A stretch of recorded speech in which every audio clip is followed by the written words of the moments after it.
बिस्मिल्लाहिर्रहमानिर्रहीम। अस्सलाम वालेकुम नाज़रीन, आप देख रहे हैं अनोखा अंदाज। मैं आपका होस्ट जमाल सिद्दीकी। उम्मीद करता हूँ आप खुश व खुर्रम होंगे। नाज़रीन कराम, यहाँ पर बड़ी ब्रेकिंग न्यूज़ से हम आपको आगाह करें कि मुल्ला अब्दुल गनी ब्रादर की वफ़ात की खबरें, उनके जाबहक होने की खबरें गर्दिश कर रही हैं। इस वक्त तकरीबन 8 घंटे हो चुके हैं। मुल्ला अब्दुल गनी ब्रादर के हवाले से जो बयानात सामने आ रहे हैं, झूठी अफवाहें जिसे कही जा सकती हैं, वो सामने आ रही हैं। वो कहाँ से ये चल रही हैं और इसमें कितनी सदाकत है, अपनी इस वीडियो में डिस्कस करेंगे। दूसरी जानिब ये भी देखेंगे कि अमरुल्लाह सौले के घर से जो रकूम बरामद हुई उसका असल सिलसिला क्या था। अमरुल्लाह सौले इस वक्त कहाँ हैं, अहमद मसूद कहाँ हैं। इस घर पे छापा पड़ने के बाद इतनी बड़ी तादाद में जो कैश बरामद हुआ है, सोना बरामद हुआ है, आखिर वो क्यों नहीं ले जा सके यहाँ से और यहाँ पे क्यों छोड़ा गया। तो इस पूरे मामले में क्या सदाकत है ये भी बताएंगे। और दूसरी जानिब अफगानिस्तान को अब इमदाद मिलना शुरू हो गई है फॉर इनिशियल इंफ्रास्ट्रक्चर, वो भी बताएंगे कि कौन कौन से ममालिक जो हैं वो इमदाद दे रहे हैं। रिकग्निशन अभी भी रहती है, बहुत जल्द उसका भी ऐलान हो जाएगा। मगर जो बेस करती है इसमें कि ऐसे वक्त में जब अफगानिस्तान नाजुक सूरत हाल से गुजर रहा है तो इन्वेस्टमेंट अपॉर्चुनिटीज जो निकल रही हैं उसको रोकने के लिए जो कैंपेन चलाई जा रही हैं, आखिर इसका मसला क्या है और मतलब क्यों लोगों को उल्टा समझ में आ रहा है।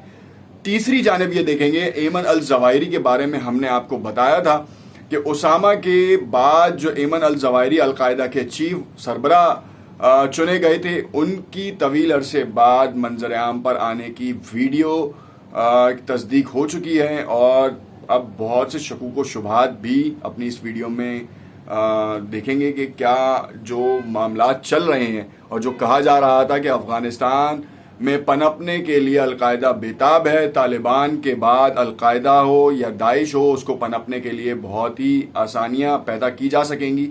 ये सब चीज़ें अपने इस वीलॉग में डिस्कस करते हैं। नए आने वाले नाज़रीन से इल्तमास है कि अगर उन्होंने अब तक हमारा चैनल सब्सक्राइब नहीं किया तो ज़रूर सब्सक्राइब कर लें। तो नाज़रीन, आपको सबसे बड़ी ब्रेकिंग न्यूज़ से बताते चलेंगे, मुल्ला अब्दुल गनी ब्रादर की न्यूज़ गर्दिश करती रही। तालिबान की सफ़ों में अफरा तफरी मच गई कि इतने बड़े लीडर का अभी ऐलान हुआ है डिप्टी के तौर पर काम करेंगे और नायब हैं वो मुल्ला मोहम्मद हसन अखंद के।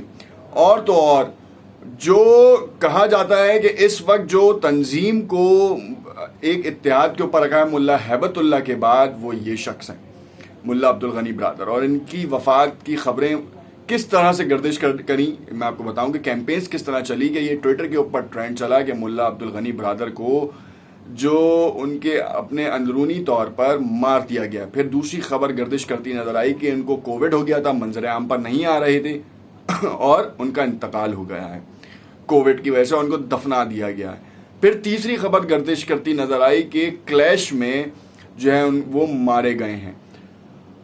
ये तमाम खबरें चल कहाँ से रही थी? ये तमाम खबरें इंडिया के ट्विटर अकाउंट से चल रही थी, जहाँ पे उन्होंने आपने देखा कि पाकिस्तानी एक्टर्स हों उन तक को जो है पंजशेर में उन्होंने मार दिया था और कहा था ये पाकिस्तानी कमांडोज हैं। जब उगदा खुला तो सबकी हंसी निकल गई और सब जो है वो इंडिया के इस प्रोपेगेंडा की, आप क्या समझ सकते हैं, आपके सामने है कि इस प्रोपेगेंडा को इंडियन मीडिया के इस प्रोपेगेंडा को उनकी अपनी आवाम ने जो है ना वो ख़त्म किया। नाज़रीन कराम, यहाँ पर आपको बताते चलें कि इस वक्त तालिबान की हुकूमत से सबसे ज़्यादा परेशानी इंडिया को है। खैर, अब हम इस बात को छोड़ते हैं और दूसरी तरफ ये देखते हैं कि अफगानिस्तान को जो रकूम का सिलसिला मिलने वाला है वो किन किन ममालिक की तरफ से, ताकि आपको फैक्ट्स एंड फिगर्स के ऊपर बताया जा सके। और फिर उसके बारे में देखेंगे कि इस वक्त जो मादनियात के ऊपर अफगानिस्तान जो है वो चल रहा है, उसकी इन्वेस्टमेंट अपॉर्चुनिटीज उसके पास हैं, तो क्यों इन्वेस्टर्स को राय रास्त से हटाने के लिए या उनके मकसद से हटाने के लिए ये कैंपेन्स की जा रही हैं कि तालिबान की सफ़ों में भी जो है ना वो बहुत ज़्यादा मामलात ख़राब हैं और जिसकी वजह से ये काम हो रहा है। जापान अफगानिस्तान के साथ 200 मिलियन डॉलर्स की इमदाद करेगा। 200 मिलियन डॉलर्स की इमदाद जापान की तरफ से हुई है, जो कि अमेरिका का इत्तेहादी है। यहाँ पे बड़ी एक इंटरेस्टिंग बात बताऊं कि अमेरिका ने भी ऐलान कर दिया है। अमेरिका ने $64 मिलियन की इमदाद अफगानिस्तान को देने का ऐलान किया है।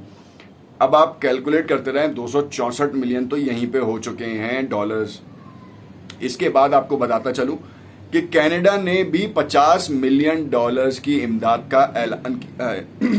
कनाडा के वजीर खारजा ने कहा कि वो अफगानिस्तान में इमदाद का सिलसिला जारी रखेंगे और ये इनकी पहली इमदाद है। यानी कि अफगानिस्तान में तालिबान की हुकूमत को बैकडोर चैनल से तस्लीम कर लिया गया है। अमेरिका ने जब इमदाद का ऐलान कर दिया है, जापान ने जो उसका सबसे बड़ा इत्तेहादी है, टेक्नोलॉजी हो या बैकडोर चैनल से रुकूम की तरसीलात हो, वो जापान के थ्रू होती है। ये बहुत बड़ा मुअम्मा है।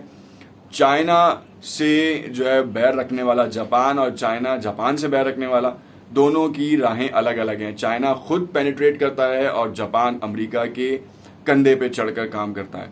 खैर, कहानी कुछ इस तरह की है। अफगानिस्तान के मौजूदा हालात नाजुक दौर से गुजर रहे हैं और इन्वेस्टमेंट अपॉर्चुनिटीज को तोड़ने के लिए इंडिया अपने इकदाम कर रहा है ताकि अफगानिस्तान में इन्वेस्टमेंट अपॉर्चुनिटीज खत्म हो जाएं, इन्वेस्टर्स भाग जाएं।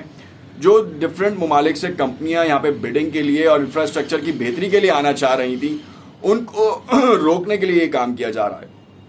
कभी आप देखें कि पंजशेर में किस तरह की न्यूज़ चला देते हैं, कभी मुल्ला अब्दुल गनी ब्रादर को मारने की न्यूज़ चला देते हैं, कभी कारी फसीउद्दीन को जो आर्मी चीफ हैं उनको मारने की न्यूज़ चला देते हैं।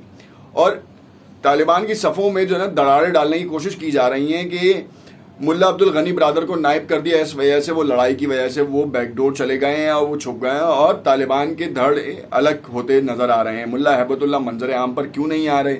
मुल्ला हैबतुल्लाह को जो है मंजर आम पर आने की कोई जल्दी नहीं है और वो नहीं चाहते कि कैमरा फेस करें, इसलिए वो बैकडोर से तमाम मामलात को एहसन उसलूबी से हल कर रहे हैं। तमाम जो मसाइल हैं उनके ऊपर बड़ी गहरी नज़र रखी हुई है। जो काबीना का ऐलान किया गया है उनकी मशावरत से, उनके ही तर्ज अमल को देखते हुए मतलब तख्लीक की गई है पूरी हुकूमत। और इस वक्त जो विफाकी तौर पर जो काबीना है उसका अनाउंसमेंट हुआ है, सूबाई सतह के ऊपर अभी भी अनाउंसमेंट रहते हैं। ये जो इमदाद है, ये जो अबूरी हुकूमत जो 6 माह के लिए कायम की गई है ज़बीउल्लाह मुजाहिद की जानिब से, ये बाकायदा कैटेगोरिकली ये कह दिया गया था कि 6 माह इस अबूरी हुकूमत को रखा जाएगा, उसके बाद मुस्तकबिल का फैसला किया जाएगा। 3 माह अमेरिका भी इस हुकूमत को देखेगा और उसके बाद रिकॉग्निशन के ऊपर आएगा। कल हमने आपको एक रिपोर्ट में ये भी बताया था कि अमेरिका को जल्दी नहीं है तालिबान की हुकूमत को तस्लीम करने की, मगर तालिबान के साथ मुज़ाकरात करके तालिबान को वो अफगानिस्तान देकर आया था। अमरुल्लाह सोले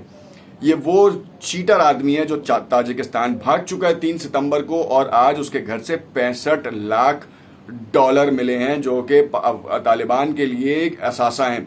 सोने की कीमत, सोना मिला है और पूरी जो टोटल मालियत है वो $65 मिलियन की है, $65 लाख की है, $6.5 मिलियन की है ये पूरी टोटल वैल्यू। और ये इसलिए रखी गई थी कि जो पंजशेर के अवाम है उनके पास ये यूटिलाइजेशन हो और वो इसको यूटिलाइज करें। नेक्स्ट वीडियो में हम आपको बताएंगे कि अमरुल्लाह सोले के और कौन कौन से घर हैं या जो ताजिकिस्तान गए हैं वहाँ पर कौन कौन सी जगहों पर उनका ये साजो सामान और कैश वहाँ पे रखा गया है ताकि उनको भागने और उनकी जो मूवमेंट है उसके लिए आसानियाँ पैदा हों। ये पूरा एक गेम है, स्लीपिंग सेल है जिसको फंड किया जाता है इसके थ्रू। देखते रहिएगा अनोखा अंदाज। अपने कमेंट्स से हमें अपनी राय से जो है वो हमारे कमेंट्स में अपनी जो है वो दीजिएगा और हमें बताइएगा कि आपको वीडियो कैसी लगी। देखते रहिएगा अनोखा अंदाज। शुक्रिया।